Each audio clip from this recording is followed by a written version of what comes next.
Hi, good morning, everyone.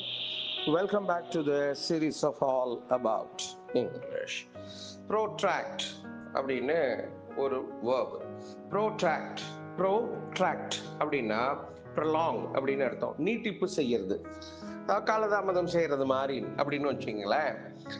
Extend, draw out, ரொம்ப நீட்டிச்சுக்கிட்டே போ அப்படி சொல்லலாம். ஆன்டனிம்ஸ் என்ன சொல்றாங்க? கட்டால் அப்படின்னா கட் ஷார்ட், ரொம்ப சுருக்கமாக பட்டுன்னு முடிக்கிறது. இப்போ எக்ஸாம்பிள் சென்டென்ஸ் என்ன சொல்றாங்க?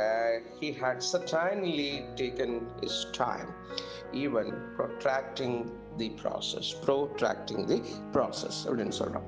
அவரு முடிஞ்ச அளவுக்கு நிறைய டைம் எடுத்திருந்தாரு. இன்னும் சொல்ல போனா கால நீட்டிப்பு கூட செஞ்சாரு. டைம் டிலே வாஸ் ஆல்சோ தேர். ரொம்ப அந்த ப்ராசஸை லெங்க்தியா பண்ணிக்கிட்டாரு, டைம் நிறைய எடுத்துக்கிட்டாரு.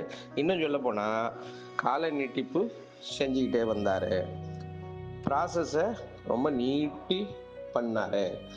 அதனால நேச்சுரலி டிலே அப்படிங்கிறத இதில் சொல்றாங்க. ஸோ ப்ரோட்ராக்ட் அப்படின்னா ப்ரொலாங், நீட்டிப்பு செய்.